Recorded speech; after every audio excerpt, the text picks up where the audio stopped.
শিল্পের আলোচনায় আজকে ছোটদের নিয়ে কথা বলবো, কেননা ছোট থেকেই যদি সঠিক শিল্প চর্চা করে তাহলে একদিন এদের দ্বারাই শিল্প সমৃদ্ধ হবে। শিল্পের আলোচনায় আমি সৌমেন দাস। আজকের আলোচনা ছোটরা, যারা সবে রঙের সাথে রেখার সাথে পরিচয় হচ্ছে। পরিচয় ঠিক কখন হলো এটা কিন্তু আমরা কেউ নির্ধারণ করতে পারি না। যেমন মানুষ ঠিক কবে ছবি এঁকেছে, অনেক সময় আমরা অনেক ডেট তারিখ বলি, কিন্তু অ্যাকচুয়ালি পার্টিকুলারলি ডেট তারিখ বলা যায় না। মোটামুটি বলতে পারি মানুষ প্রথম ছবি এঁকেছে সেই গুহা জীবনে। সেরকমই একটা ছোট ছেলে মেয়েরাও কবে ছবি আঁকতে শুরু করছে, কবে প্রথম লাইন টানলো, এর হিসেব আমরা রাখি।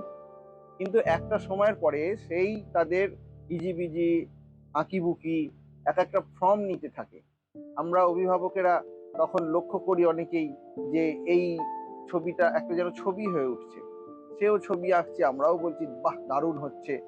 আবার অনেক সময় একটা সময়ের পরেই আমরা একটা আঁকার শিক্ষক খুঁজি, যার কাছে আমাদের বাড়ির ছোট ছেলে মেয়েদের পাঠিয়ে দেব এবং তারা ছবি আঁকা চর্চা করবে, ছবি আঁকা শিখবে।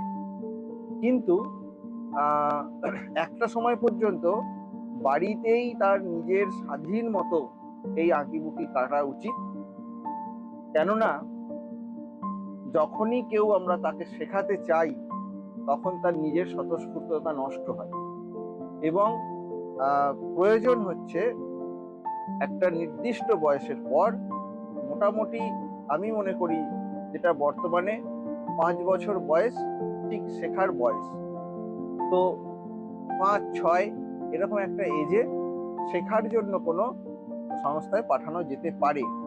তাও আরো লেট হলেও ছবির জন্য কোনো অসুবিধে নেই। কিন্তু আমরা যখন 2, 2.5, 3, 4 এই বয়সে বাচ্চাদেরকে পাঠিয়ে দিচ্ছি, তখন সেখানে কোনো কিছু আশা করলে হবে না। শুধুমাত্র যিনি টিচ করছেন তার যথেষ্ট যোগ্যতা থাকা দরকার এবং শিশুদের মানসিক সমস্ত বিষয় তার অনেক স্টাডি করা দরকার। না হলে শিশু একটা ফুলের মতো নরম জিনিস, সে যেন কখনোই আঘাত না পায়, সে যেন কখনো ফিল না করে যে আমি ঠিক পারছি না। তখন সে যা করছে শুধু তাকে আনন্দ দেওয়া, খুব ভালো হচ্ছে, খুব সুন্দর হচ্ছে, তাকে উৎসাহ দেওয়া। কখনোই টিচার বা অভিভাবক ছোটদের বলা উচিত নয় যে তোমারটা ঠিক হলো না, এইখানটা ভুল হলো, এটা স্যারের মতো হলো না, এখানটা আরো সুন্দর করো, এখানটা রংটা কি করেছো, কেন বেরিয়ে যাচ্ছে। এসব শোনার বয়স তাদের এটা নয়। সুতরাং খেয়াল রাখতে হবে, খেলার ছলে তাকে একেবারে পুতুল খেলার মতোই রং, পেন্সিল, খাতা পাশে দিতে হবে। প্রয়োজনে সব থেকে ভালো মায়েরা যদি শিশুর সাথে নিয়ম করে সকাল বিকাল একটু রং ঘাটেন, তাহলে রঙের সাথে শিশু মন বিকাশ হবে। আজকে এই পর্যন্তই। আমাদের আলোচনা কেমন লাগছে কমেন্টে জানান এবং সাবস্ক্রাইব করে সঙ্গে থাকবেন। ধন্যবাদ।